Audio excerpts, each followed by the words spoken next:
Hi guys, so I'm John. My section is called Health Unlocked by Numbers, and I'm going to look at kind of who we've got here today, where Health Unlocked is in terms of numbers, look at kind of what an average community in Health Unlocked is like, how many members they are, how active they are, so you kind of can benchmark a little bit, look at what an average member is, look at some of the results from the user surveys we've done, and kind of try and quantify the impact on members of using Health Unlocked. And the final bit I'll do is I'll show you a couple of case studies from some tests that we've been running, which has become a big part of what we do, is testing different ways of improving the platform. So I'll show you some examples of that. So the HU Community Management Day attendees represent 28 communities, if everybody on the list came. Would anybody like to guess how many Health Unlocked members that encompasses in that 28 communities? Come on, finger in the sky. 20,000. Very, very good. It's 18,365 members. I think that's quite a kind of a positive thing for us to have such a large portion of our platform represented today by you guys. And I think you can see here that we have a total of 90,000 registered members now, so it really is about 20%. So that 90,000 members is actually a smaller part of a bigger number of people reached by Health Unlocked, which is 700,000 monthly unique visitors. So I think this is one of the things I did a sort of bit of diving into Google Analytics and our own analytics to prepare this session. And one of the things that I wanted to bring to you guys is that even if you have quite a small community, there can be a vast amount more people reaching or being reached by your organisation and being touched by your organisation, by that community. So one of the big kind of challenges for us and for you guys is to convert those visitors into engaged community members. And you can see there's kind of a big potential there if we can do that. So a lot of these visits are actually coming on mobile. This is the growth in visits to Health Unlocked on mobile over the last few years. So you can see in January 2011, we had just 7% of our visits were on mobile. And we've actually gone up to, over the last few years, to 40% of our traffic being on mobile. So I think this is kind of a little nugget of information, but the takeaway from that is that if you are happening to be redesigning your websites in the next bit of future, remember that this number is only going to go up, and we'll see it at about 70 or 80% in a couple of years' time. So you have to be thinking mobile, and we certainly are, as Joel will show you in the new platform. It will be mobile friendly, as you probably noticed it's not hugely mobile friendly at the moment. So looking at all those numbers, I wanted to kind of look at where they come from and what the main kind of sources of firstly those visitors, and then how they get converted to members. I was actually going to get you guys to guess, but I went to the slide too soon, so I'll talk you through it. So, can anybody guess now?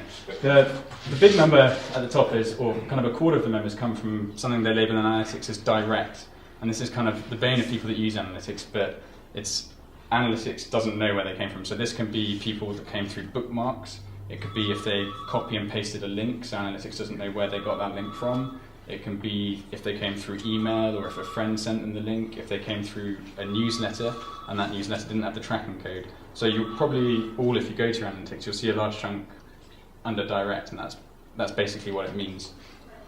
The next big source for us is Google, which is where 25% of new members come from. It's interesting for Health Unlocked, if you look in the analytics, that a lot of the searches that we get are very, very specific things. So it's people coming to individual blogs, individual questions, down to kind of a really granular level. They're looking for something really, really, really fine. Choices often obviously delivers a lot of traffic to us and a lot of members. So most of you, or presumably all of you, are UK communities, so a lot of your community will be plugged into NHS Choices. Your organisation websites, depending on how heavily you've linked and promoted to the community, can deliver users and members. And lastly, the one that is growing more and more, and we hope to see continue rise, is people actually hearing about Health Unlocked and going to Health Unlocked, and then through our website finding their right community, so they're finding you that way. Joel? I'm interested in wondering if you're surprised by these numbers, if that's sort of what you would have expected for the bulk of the traffic coming to Health Unlocked, or if you would have expected perhaps your organization to deliver more, Choices to deliver less. What's everybody sort of feeling around that? I would have thought organisation, but I would have thought so. I would have thought Choices brought in more. That's Well, where I think ours comes from. I think primarily. it depends very, very much on the community. So these numbers are slightly. It depends on how much traffic your website is. If your website's got a lot of traffic and you've very well promoted it, then that organisation website number might be higher. Or if it's a particularly popular condition in choices, then you'll be getting a lot more traffic through them. So they're kind of. This is kind of the top 5, but the order will very much change for different communities. Can I also ask, how many of you track these kind of statistics through Google Analytics yourself? Pretty much. I'm trying to get my head around the system looking at it, but I've just put a poll on just so back up which to hear. And I've put Facebook, social media, no one has come through have said via Twitter or Facebook, although we have been doing that. Most people have put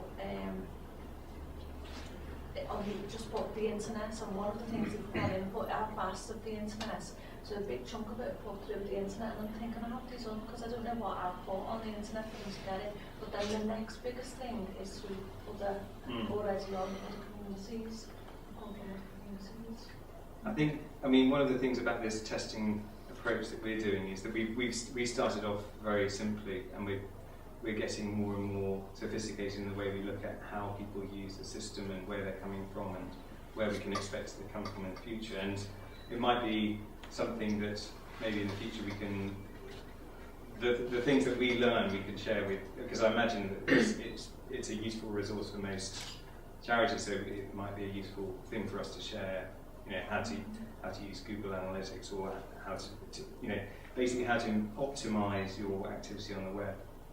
Because those statistics about the shadow of people that actually that you influence through your website or your community on HealthUnlocked or Facebook is certainly something we've found quite revealing, that we had no idea. Sort of, we can't second guess some of the things that actually go on within the platform, and it can shape your whole digital strategy on where you want to go. So it's obviously worth mentioning as well that there's a lot of overlap. So somebody might have known your organisation before, and then they've come through it by chance through choices, but because they've already been on your organisation website, they're more likely to join or things like that. So it's not necessarily as kind of defined and clear cut as these numbers. There's certainly some overlap. And the rest of it is made up of a long tail of, sometimes we run promotions and ads, or Facebook and Twitter. So we do actually see some kind of organic members from Facebook and Twitter. Normally Facebook is a larger source of organic members for us. I think that it's the kind of, they're already in a socially sharing environment, whereas Twitter's a lot more about information sharing. So perhaps they're primed in a different way when they land on HealthUnlocked. Another thing about this slide is that this is looking at new members to HealthUnlocked rather than your individual community. So you mentioned that you might get other members from different communities. So they wouldn't be included in here because these numbers are just for the platform as a whole. So looking at an average HealthUnlocked community, I've told you that we've got around 90,000 members. We've got somewhere, Laura will be able to tell me the exact answer, but over 200 communities. They're all in very different stages of development. So I've calculated the average number of members. Would anyone like to guess that? What, to an individual charity? For each, yes, for each community. 1,000? It's actually 450, but the important thing to note with this number is that it's a very, very big range. It can go right down from 0 for our newly recruited communities, or the guys that are just starting up to, I think, 10,000 members is our single biggest community. And it's all very well knowing how many members there are, but you also probably want to know how active they are. So would anyone like to guess? Well, first I'll define what an active member is. We define an active member as somebody who visited in the last 30 days. So would anyone like to guess the percentage of members who are active, or as an average? 35? Bang on.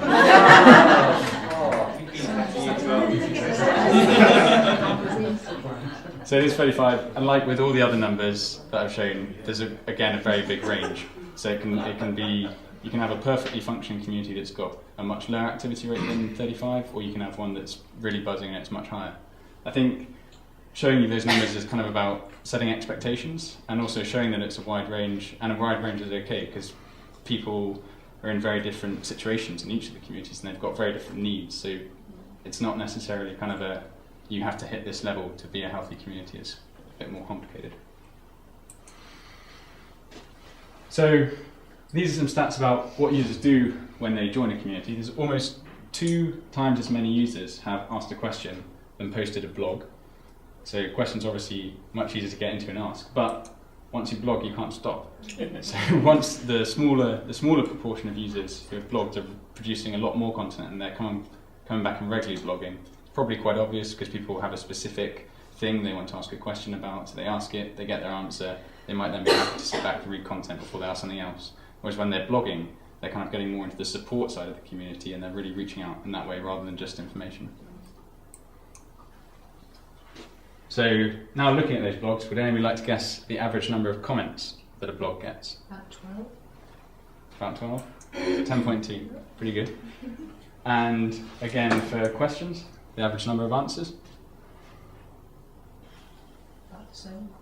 About the same? Higher. Higher? It's actually a bit lower. So, kind of looked at the members. John, can I just please ask, Yeah. can we get a copy of? Yeah, certainly. I can send a PDF. We didn't manage to print them. Excellent. So, Sorry, we're chipping in on there. What's the difference between a comment and an answer? nothing technically, but just that a comment is on a blog and an answer is on a question, but it's just a response to either a question or a blog. Yeah. So I've mentioned already that need to convert the visitors to members, and the big drive for us is to get those members, when they are members, to be engaged members. So at the moment, on average, there's 16.3 entries of content per member, so that can be blogs, questions, comments, answers, voting in a poll, just any kind of active interaction with the community. And for the members, they're spending around 30 to 34 minutes per visit. Again, that's a number that will change depending on different communities. And cumulatively, that sums up to over 1 million bits of content in the HealthUnlocked platform today. What's next is actually kind of relevant as well. This is some results from a member survey we did in October that I don't think we ever fully shared with you guys. So this is about 700 members, and this question I think is relevant. It's on the web, where do you find the most support and information about your condition? And the answers overwhelmingly were the HealthUnlocked community, but perhaps that's not surprising as we were asking HealthUnlocked users. So I think it shows that certainly when you can manage to move them over, we've got something and you guys have got something that's good enough to make them stick there. Unfortunately, we didn't collect data on what the other option was, and that's something we'll rectify next time. Forums, Facebook health groups are mentioned, and NHS Choices is mentioned, but that's probably catering more towards the information side than the support side of what we do. So, looking at this, again, we wanted to ask what impact has HealthUnlocked had for individual members, and the results from this were I think, had a bigger impact in our office because they were very positive. So, firstly, 70% of people saying the service is useful, great, that validates us coming to work. 25% saying that the impact has been life-changing for them, really makes a huge difference, and it kind of lets you know that your hard work as admins and run the community, there's actually a large number of people that are getting, not just finding it a useful, cool tool, but they're really, really getting a positive impact out of it. And then there's 4% that it didn't make any difference to, and 2% who found it unhelpful. So I think next time we do the survey, we'll need to dive deeper into that answer and find out exactly what it was that was making it unhelpful for them. So how does that impact actually look? I think Matt showed you kind of a bit of this stuff in the introduction slides, but what does that life-changing or what does that useful impact look like? So people are saying they're feeling less isolated, they have helped other people, they understand more about their treatment options, they have a greater understanding of how to manage their condition, they're better supported, more informed and more confident. So I think, again, the theme running through this is that you can see that people get 2 main things. They get support, which is either peer-to-peer or from the organisation. They get information, and the information bit is when they know more about treatment options or they've got better ideas to talk to their doctor, but it's the kind of the 2 sides of what you get from joining one of the communities. And this question was, which 3 things are most important as to why you use HealthUnlocked? And I think it's again relevant to the kind of value proposition and getting people to join the community. It's good to know what the users perceive as the real value. So should we play the guessing game? Who would like to guess the top 3 reasons why a user would join a HealthUnlocked community? Newly diagnosed. Newly diagnosed. Is that use or join? The question is why you use, so not join. Yeah, why you use. Helping others. To discuss treatment options. So the top 4 were connecting with others to understand conditions. That's kind of, it's really basic. It's not even helping others. It's not even getting help from others. It's just connecting and finding other people in your situation. Obviously asking questions, that's again going back to the information bit. Ideas on new treatments to explore, again that's the kind of information bit. And ideas on how to talk to a doctor. And then there's a kind of long tail of other reasons that goes on for a long time. But I think the most basic and fundamental reason why people come is to connect, whether that's with other people or with organisations. So now I'm going to look at 3 brief examples of testing that we've done. Just to have in mind whilst we go through these, when we're testing, we're mostly trying to do one of these 2 things, either improve the conversion of visitors to members, or we're going to try and improve the engagement of members that have already joined. We use, to do our testing, a really simple tool called Visual Website Optimizer. I think it costs about $30 a month for the most basic option, and it's great to use. You guys should use it. You put a little bit of code on your site, and then you get a kind of plug and play typing interface where you can just change something, set up a test, and see the results. You had absolutely no technical knowledge to run it. So this was one test that we did in our Diabetes India community, which is actually run with an Indian organisation called Stop Diabetes. And when we have a test, we always have a hypothesis, and we always have a result that we want. So here we were testing kind of how much impact these 3 bullet points and headline have on how many people click the join button. So you guys, as community admins, control the text of what it says there at the moment. So we wanted to see if you change it, what happens. And these are 2 variations we had. They're not wildly different, but they're certainly different. Now we can play, again, the guessing game, and once you've had a chance to read them, say which one you think won the test. So the first one is kind of quite generic, and it's some standard text that we use on new communities. And the second one is one that we put a little bit more thought into. A big issue that we kept on seeing reoccurring in the communities is how to control diabetes, and that's for everybody wants to manage their condition, but with diabetes, they're always talking about controlling their diabetes in that community. So we kind of tried to realign the value proposition with what we saw was going on in the community to see if we could get a result. Would anyone like to, or should we have a show of hands who think variation A won the test? Variation B? There we go. So variation B won with 22% increase in people clicking on the join button. So the takeaway from this is, think very carefully about the value proposition you put there and try and align it with what you know people want from your community and what you know they're going to get, because it does make a difference to how many people will join. So the next experiment we did was site-wide on all the communities, and it was looking at, this is the join form, so whenever anybody ticks that join button, they come through to a page that has this and very little else on that page apart from this. We were testing what happens when we change the text up there, and obviously again the goal was to get them to click on that join button. I may have given the game away with the guessing here, but the eagle-eyed company might spot the winner. So the variations we tried were having get started at the top, get the support and information you need, create your HealthUnlocked account. Thanks for joining and get started. Join now, is free and always will be. To get these, you can just make them up, and we also looked around the internet, looking at what different websites you use, looking at what kind of language resonates well with people. Would anyone like to guess which one won? E.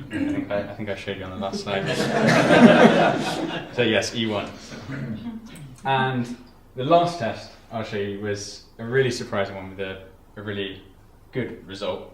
So this is our homepage, and we were testing what difference it would make if we tried this text here in upper or lower case. It was actually somebody we work with used to work for a newspaper, and he said, by the way, capital letters are really, really bad for people to read. It actually takes 70% longer for somebody to read a phrase in capitals than it does in lowercase. However, they can grab impact. So he was interested to know whether uppercase or lowercase would be more effective in getting people to click on the get started button. Control variation. I think again, giving the game away. But which do you think? Which, we'll have a final show of hands. Do you think the control or the variation was more successful in getting people to click the Get Started button? Ah, actually, 70% more people clicked it, and it was in lowercase, which was a really, really, really strong result. More friendly though, doesn't it? It does seem more friendly, exactly. So with the uppercase, you get that kind of attention grab, but then it's not kind of as soft. And I think that key thing was that he was saying that it actually takes them 70% longer to read the text as well. So that's all from me. I think it's lunch now, but what I want to leave as the takeaway, that something that we'll come back to this afternoon in the workshop, is which number is important to you as a patient organisation from HealthUnlocked as we look at developing the analytics and insight side of what we do and exposing you guys to some of that, thinking about what number you want to know and what number makes a difference to you. Thank you.